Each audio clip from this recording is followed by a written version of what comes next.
Lockdown has produced many extraordinary passion projects by artists and writers around the world, but none will provide more pleasure than Rohit Chawla's wonderful new look at Goa during COVID and the relationship of man and dog on the beaches of Goa.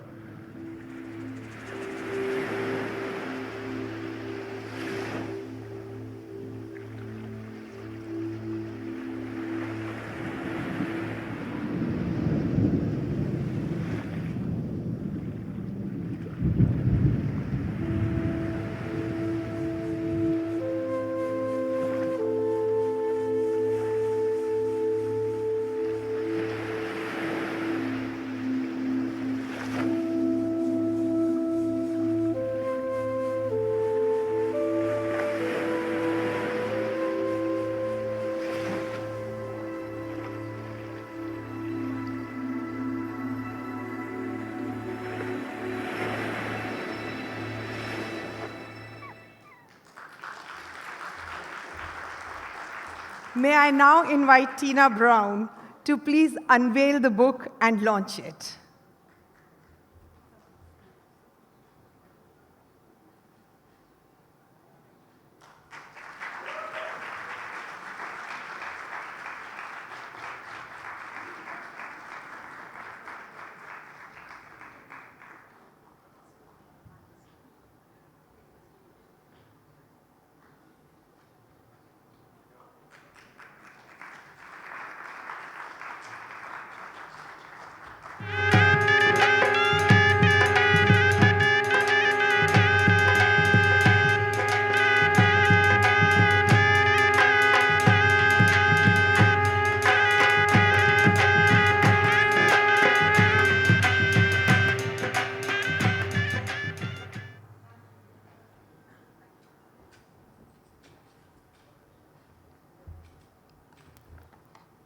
What an honor to be able to present that book, because as a former magazine editor, I know it's so critical. The visuals, the art direction are what make great magazines.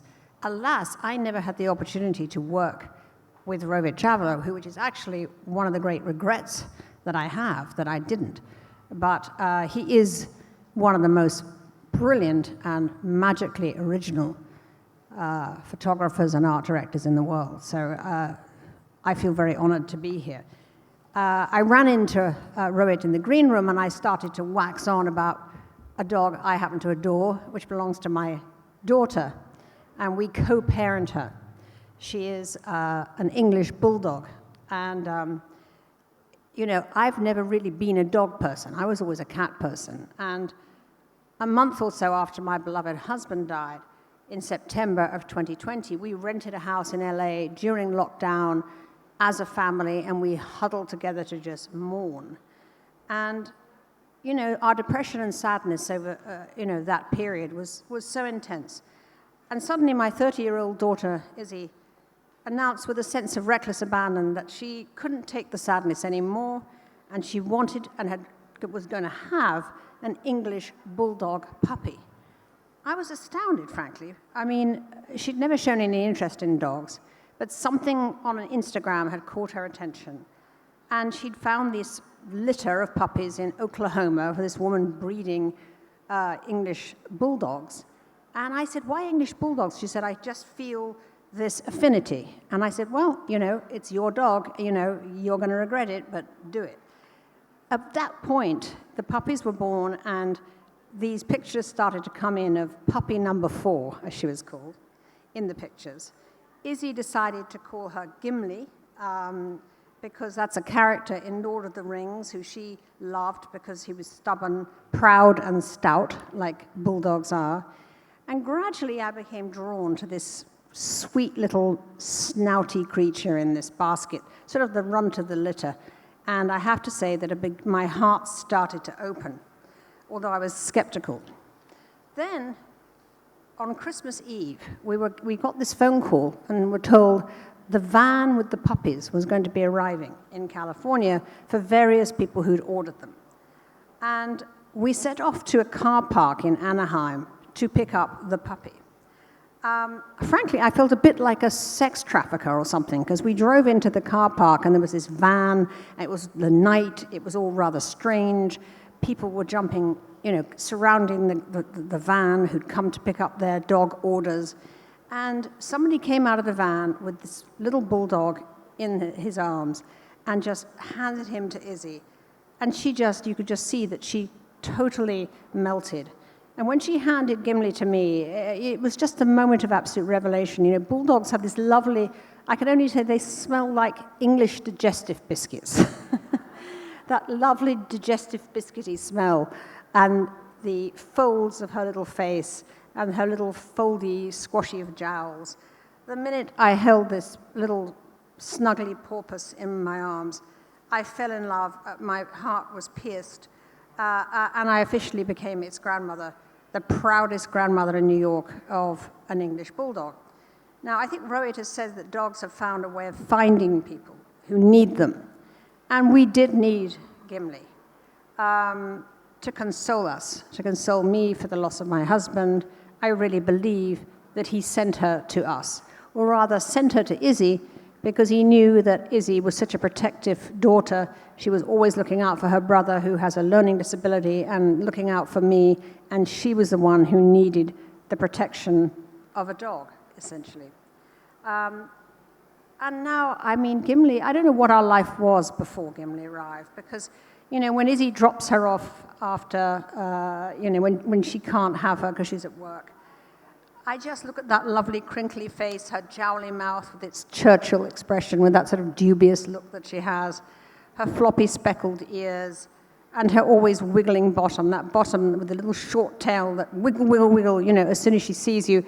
No greater joy that you could experience. You go out for 10 minutes, and Gimli behaves like it's Christmas Day when you come back. Like, I never saw you before, I couldn't be more thrilled. And your heart just soars, you feel so validated. And she cozies up with me in bed while I watch my endless Netflix crime procedurals. And I think that you realize how deep your love is when you come to feel that the snore of a bulldog is the thing you crave most. In fact, when she's not with me, I have recordings of her snoring, which I play. Like some people play white noise, I play the snore of Gimli, which is the thing I love most in the world. And the other thing I love is when she lies on her back with her paws in the air, with her paunch showing, and this snore coming out like a really sort of working-class husband who's got a beer by the bed and is like wearing one of those terrible sort of, like they used to call them wife-beater vests. I don't think you can call them that now. But she looks so kind of hilariously abandoned with her paws up, snoring away. So, the other thing about Gimli is, just she has this crazy sort of demonic joy. I mean, she, like everybody else in my family, suffers from OCD, it seems. She has a thing about buckets. I mean, she's obsessed with buckets. You can't have a bucket anywhere near a bulldog. They go completely batshit if they see a bucket. They go batshit if they see brooms. They have these odd, strange obsessions that you sort of get used to. And she will just simply spend hours barking at the same broom. And, she also doesn't much like going for walks. I thought the whole point of having a dog was you took it for a walk. No, you take Gimli downstairs in this fancy square, Beekman Place, where I live, and she immediately pancakes on the floor. And all of these sort of high-stepping, highfalutin, upper-class poodles, who are so kind of, snooty, walk by and look at this pancake bulldog lying on the ground, and me pulling and pulling and feeling deeply embarrassed as if I'm someone who doesn't know how to control my dog. I don't care. Gimli is the most incredible joy in my life. I love the fact that this book of Rohit just captures with such kind of poignance and sensitivity everything that dogs mean to us. I mean, he quotes Shashi Tharoor saying, "Dogs are poems with paws," which I particularly loved, actually. And when I look at these haunting photographs, I see all the things that I love most about our own dog. I see consolation, I see joy, I see loyalty, that unquestioning love, that sort of companionship that can be quiet between the two of you that's so special. And, we don't deserve these dogs because, why do we summon up their unquestioning loyalty the way that we do? But this book is really magical because he sort of combined the writings and the quotes, with the pictures that are so haunting, and poetry. I mean, there's a lovely, actually, little thing from, where is it here? I like this from Samuel Butler. He says, "The greatest pleasure of a dog is that you may make a fool of yourself with him, and not only will he not scold you, but he will make a fool of himself too." And that's what's so great. No judginess about dogs, none. And then there is this very haunting poem by Saloni Puri. No, wait a minute, the one I really love, where is it? It's a bit dark, but it's wonderful. It's called Dog in the Valley by Tishani Doshi. "Last night I heard a dog in the valley puncturing the hills with a sound from a long time ago. It was the sound of a man and woman falling out of love. The sound of a century caught in the dark, barking, barking. A deep-throated howl made on the stars, made against death, insisting there are drums underground, cymbals in the clouds, a music that goes on, because someone somewhere is listening." I love that poem because it kind of captures the mystery of dogs as well, and their eternal verities and their eternal virtues. So I think today, I can't wait to hear what Rohit says about producing this book. The cover is an absolute classic. Rohit tells me that this was a young migrant man, who was in the lockdown, used to come out and gaze out to sea, and I think may have died of COVID eventually, which makes it particularly sad. But what he's produced here is a classic, and I do urge all of you to give it close attention. Thank you. Thank you so much, ma'am. And may I now request our Panelists for the conversation after this video. कुत्ते कि बख्शा गया जिनको जो के कदाई।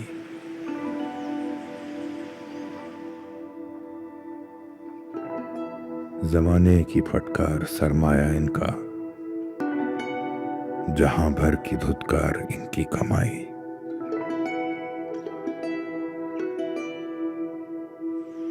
न आराम शब को न राहत सवेरे, गलाजत में घर नालियों में बसेरे। जो बिगड़े तो एक दूसरे से लड़ा दो, जरा एक रोटी का टुकड़ा दिखा दो।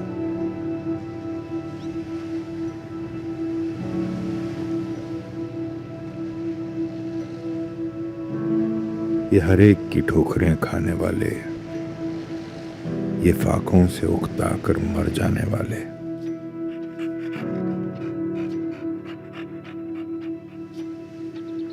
ये मजलूम मखलूक घर सर उठाए तो इंसान सब सरकशी भूल जाए। ये चाहें तो दुनिया को अपना बना लें,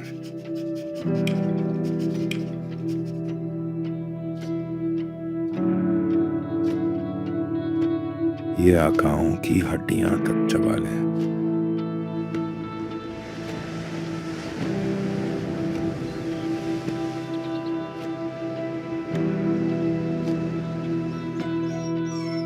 कोई इनको एहसास जिल्लत दिला दे, कोई इनकी सोई हुई दुम हिला दे।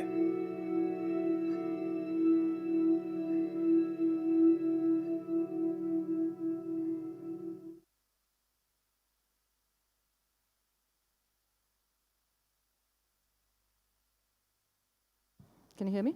Hello. Thank you everyone for being here. And after those wonderful videos and the delightful introduction, I'm not quite sure what more there is left for us to say, but we shall endeavor to dive right in. Can I first say it's such a pleasure to be in conversation with both of you. Dog people are the absolute favorite people of mine. Rohit, you and I have been discussing dogs for years now, and it's wonderful to see the book come together. It really is stunning. Please do have a look at the bookstore, at the bookstore. Timmie, I have huge admiration for everything you do to make the lives of animals better, and we'll talk a bit about that. But shall we first talk about the genesis of the book, Rohit. You said this was around the pandemic. So tell us about how this came about. No, we've had dogs before, but there was no grand design about doing a book about dogs. It's just that every morning in the pandemic, I used to go to a particular beach, which strangely was called Dream Beach, and it's at the end of the Vagator beach, close to which I live. I used to see this migrant. His name was Sham Sundar, and I must have shot him about almost every day, and he always used to stand at the corner of the beach, look at the horizon, and he had his pet dog with him every day in the morning, first light at 6. One day, the picture that I took seemed perfect. The fishing boat was there, the bird was there, the dog had strategically turned his face towards his owner. So that became a starting point, because for me, that was a canvas of love and longing in the time of pandemic, which all of us, I must say, have forgotten. But there was a certain bleakness of the time, and the monsoon in Goa made it particularly poetic, and that convinced me to do something as a record of the times we lived in. And since my only companions on the beach were the dogs, I chose them. Timmie, would you tell us a bit more about your organization? How you started it? Did you always want to be, was helping animals something you wanted to do as a child, or was there one incident that changed it all? Sorry. Hello. Yeah, since I was a very young child and I was sent to a boarding school when I was about 6 years old, I used to pick up dogs all over and bring them to the dorm. And sometimes they would say they're rabies, they bite, and then when I went to school in Bombay, friends, whoever's neighbors were leaving or going back abroad, the cats and dogs, and we lived in a very small flat in Bombay. And I would carry back sometimes Bajrigar, sometimes a cat. And my mother used to say, there's no place for humans to stay in this house. And what the hell are you doing? I said, well, these guys are left alone and I better take care of them. And that's how my journey started. And help and suffering was actually not started by me.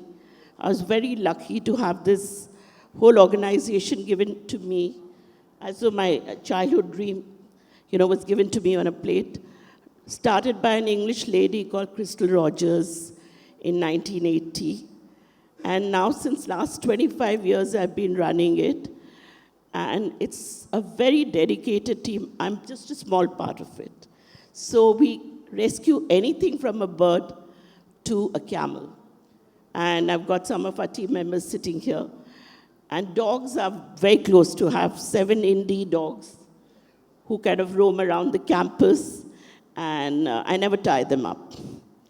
And I think they are my angels and they are my gods.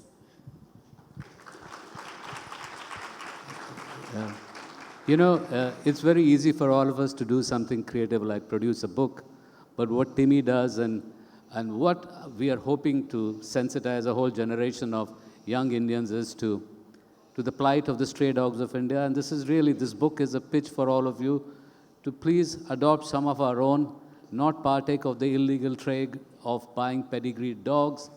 The Indian dogs are like having an Einstein compared to a Jughead, which is the pedigreed dog. So, it might sound strange to some people, but once you get an Indian dog or an indie dog or a stray dog, it changes your perception about dogs. And this exhibition, this book is an effort to hopefully raise awareness about the strays in our country. We'll come back to the... did you want to add No, I something? just wanted to say that, I knew I was on a session with Rohit and Hemali, but I just happened to be in Goa and went to see this new place recommended by a friend. And lo and behold, what do I see? This stunning exhibition of... I had tears in my eyes when I went through the exhibition, and I had goosebumps. So Rohit, it's an absolutely amazing thing, what you've dedicated this book to the indie dogs. And second, what Rohit says, that we must adopt our own. Please go ahead. Rohit, you're one of the most acclaimed photographers in the country, and some of your works are now part of popular culture. That said, you've mostly photographed humans. How was the whole idea of photographing dogs? How were they as models? What did you learn and what did you have to perhaps unlearn through this process? You know, shooting individuals, and even if they may be heads of state, but the virtue of having a camera gives you a little bit of power over them. For those 5-10 minutes, you control how you want to photograph them. You almost bully them. But in this case, especially in the case of stray dogs, you're totally at the mercy of the dogs. And so, you know, I learned patience. I lost 2 cameras in the process. Finally, the Apple iPhone saved my life and day, and I shot most of the pictures that you see have been shot on a mobile phone. And, you know, it's like I spent many hours standing in the rain and waiting for an ex-dog to come to a particular place. And my allies in this whole exercise was the Goa monsoon, which is the most spectacular monsoon in the world. There's nothing like the Goan monsoon. So, you know, if any of you haven't been to Goa in the monsoon, you're missing out something. And to have an entire beach or a landscape in gray with these surrealistic props that used to come at high tide every day was like a photographer's dream. So everything else was easy. The dogs just had to be at a particular place, and I had to just record them the way I saw them.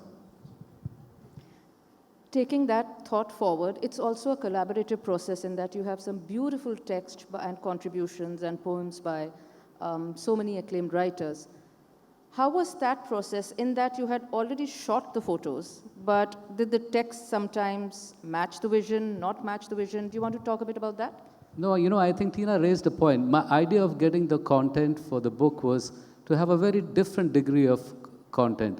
I didn't want it to be academic, a bit oversmart, a bit obtuse. So I just spoke to most of the authors who are friends of mine, and I just asked them to write 100 words on their relationship with dogs. And Tina read out the poem by Tishani Doshi. So, I mean, it was all organic. People, I mean, there's a whole creative community that thrives on dogs. And I think part of their creative journey comes from the dogs that they have. So I think I just tapped into that.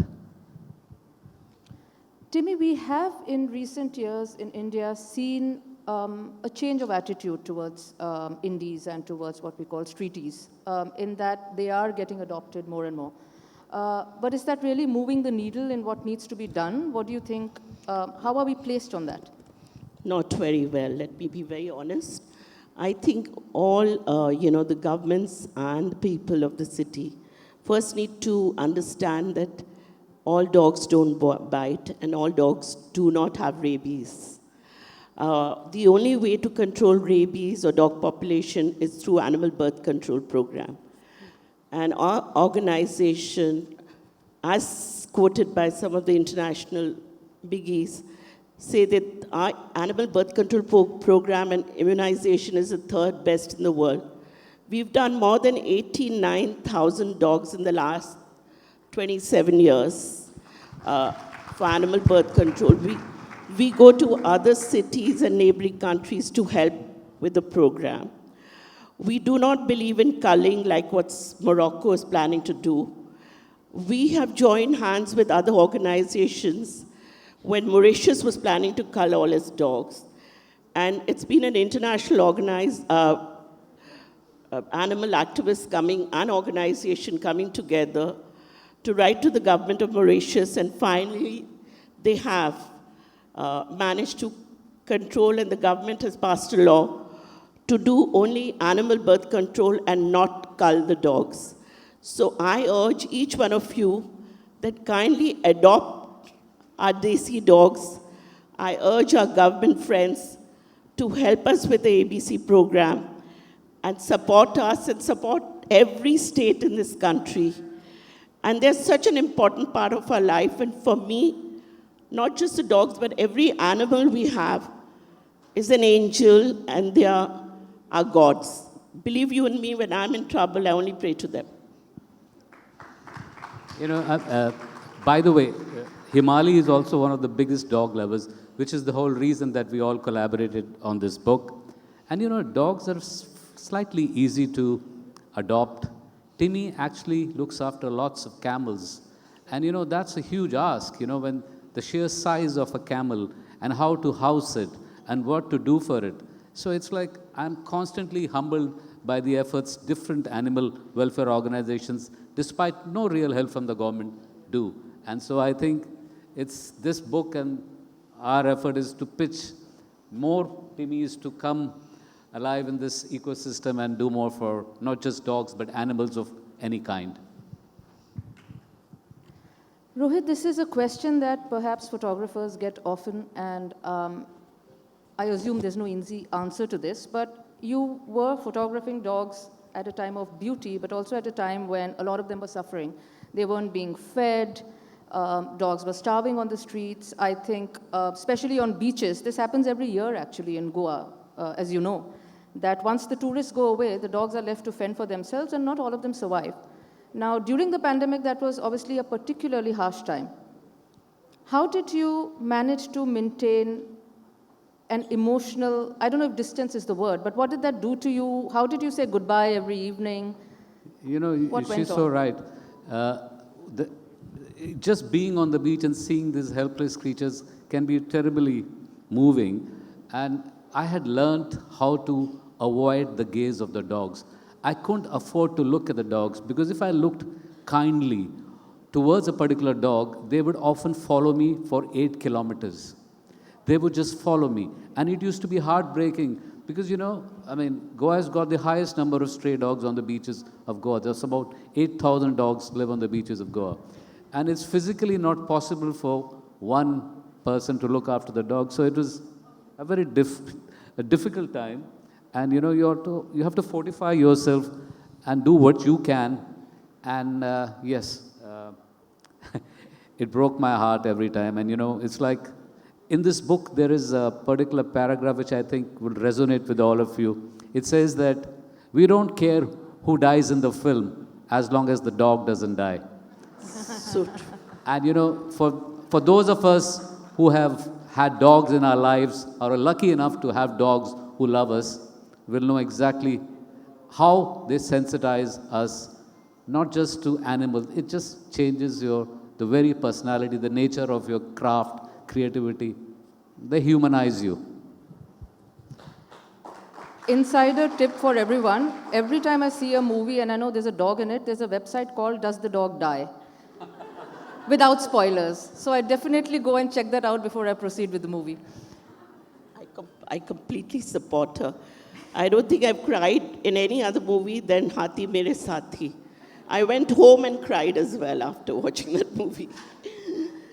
I just want to say one last thing, that humane education, which I think we need to introduce into our schools, which our organization has already started 6-7 months back. We need to do it in every city and sensitize children about all the wrong they think about the street animals. They're the kindest, and how to protect themselves and how every dog does not carry rabies.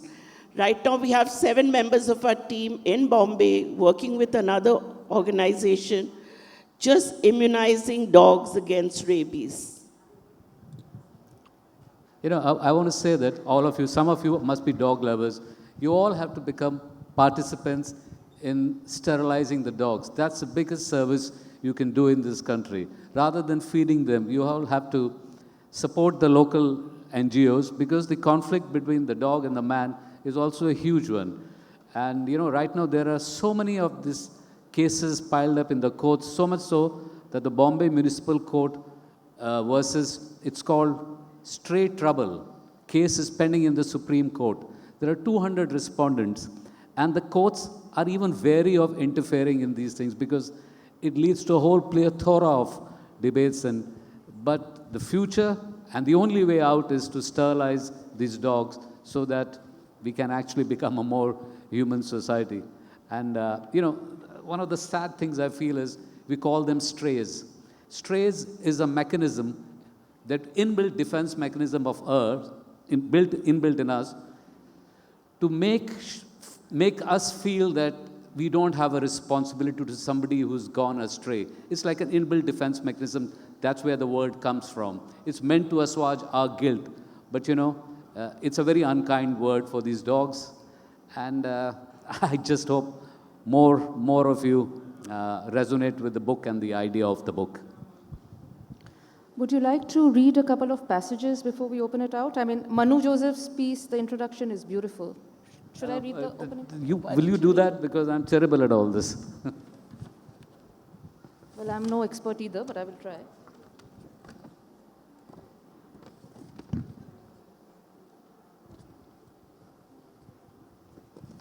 So this is the foreword by Manu Joseph. All this will go one day. These feral dogs on Goa's beaches, some of whom might be the happiest living things on earth. When the national per capita income hits a certain number, Indians will drive, not walk, even in their lanes. Cops will stop taking petty bribes. And the stray dogs among free Indians will vanish from public spaces. And future generations will marvel at a time when we walked fearless with so many strays and took all their love in return for just a biscuit now and then. I thought that is so beautiful. Absolutely. Yeah.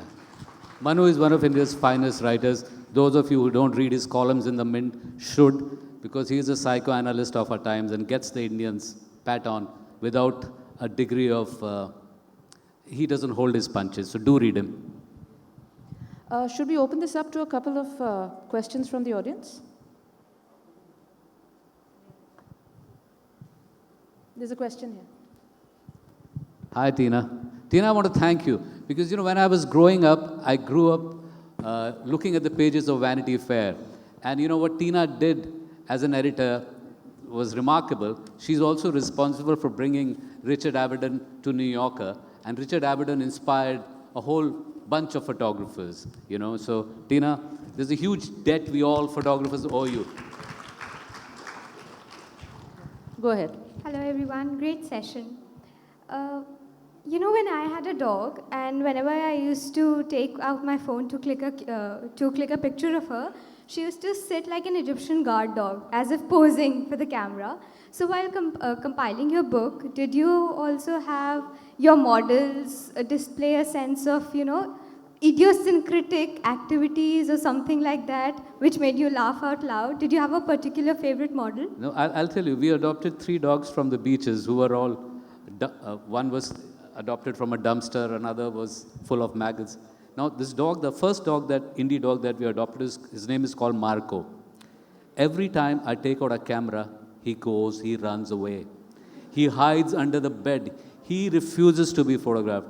He's seen me photograph so many human beings that he has a natural aversion to that. So, you think it's easy to photograph these dogs? No, they're not as kind as my human subjects. So, yes, I don't know what to say about your experience of doing dogs, but mine's run away. My own dogs run away. There was a quote I read somewhere which was on the lines of, when you're with a dog, the idea is not to make the dog behave like you. The idea is for you to become like a dog. Sorry, what was the question?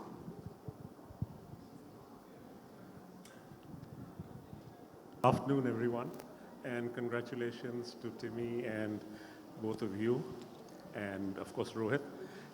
My point of, just standing up for 30 seconds is, Tina, I want to refer to Tina's anecdote about the English bulldog.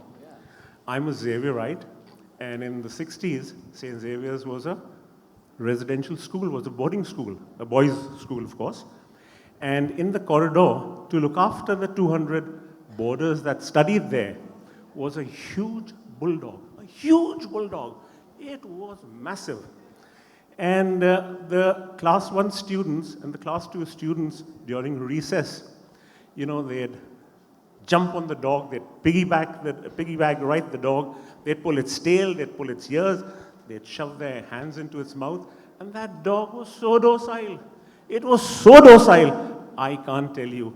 Everybody adored that dog, and nobody who was an outsider dared enter into the precincts of that hostel, otherwise God save him. It was a wonderful experience I want to share. And taking on Tina's anecdote of her English bulldog, this bulldog, like you just said, Deshi Khati bulldog, no jughead, an absolute, जिसे बोलते हैं in true Deshi style, a typical kutta. It was wonderful. Thank you. Lovely to hear that. Thank you. Do we have any other questions? Yes. Tina had a question. Tina has a question.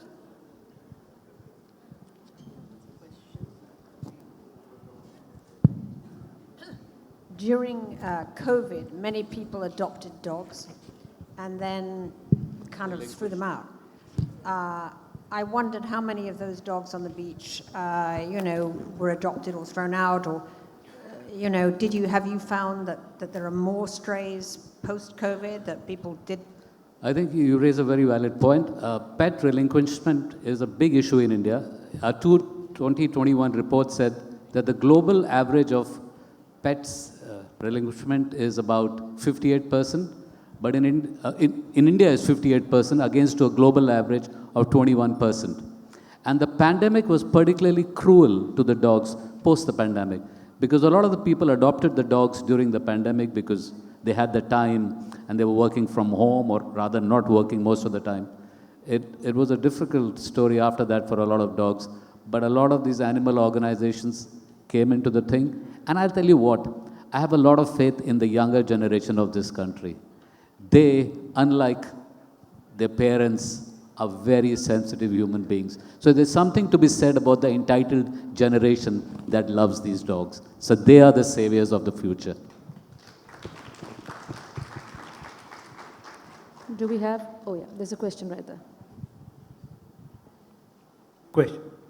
My question is, what do you tell a parent whose son is after them to get a dog, and parents are scared because it's a lot of responsibility?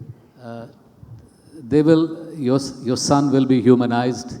He'll be a kinder person. He'll grow up with love. Please let him do it.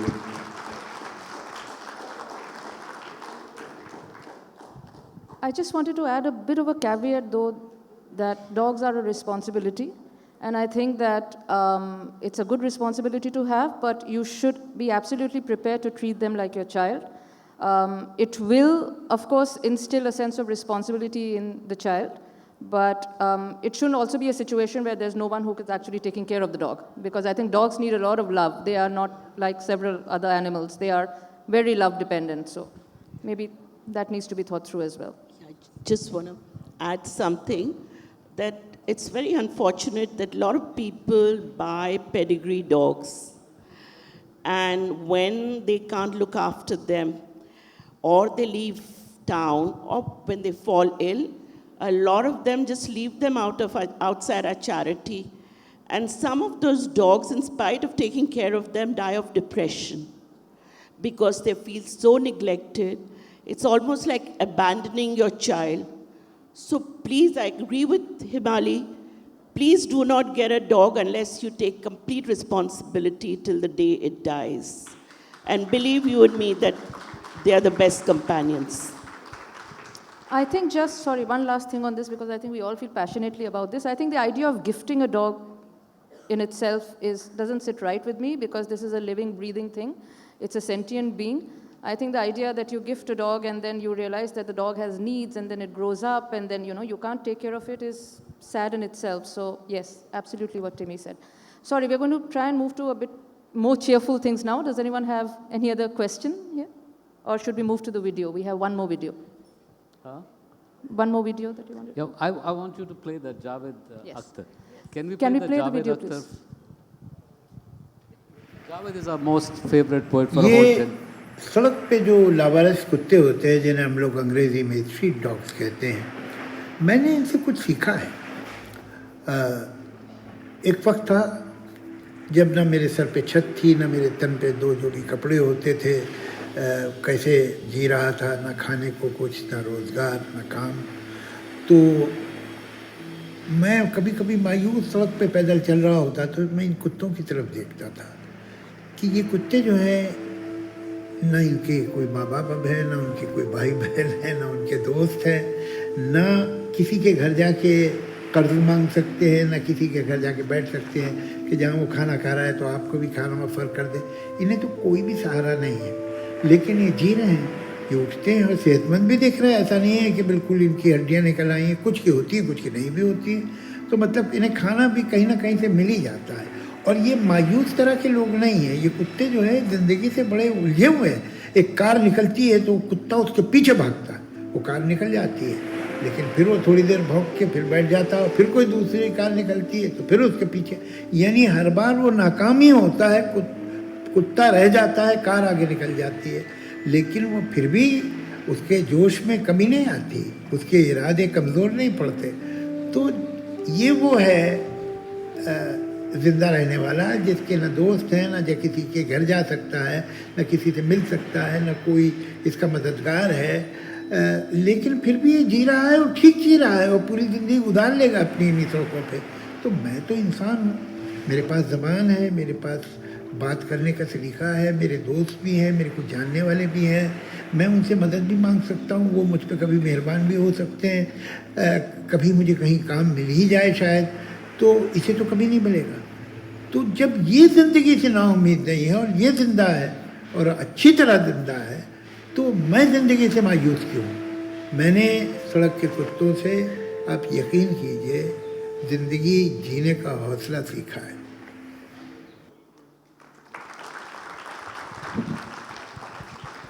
Rohit, Timmie, thank you so much for such an enriching conversation. Thank you for being a wonderful audience. Do check out Raindogs. It's at the bookstore. See you at the next session.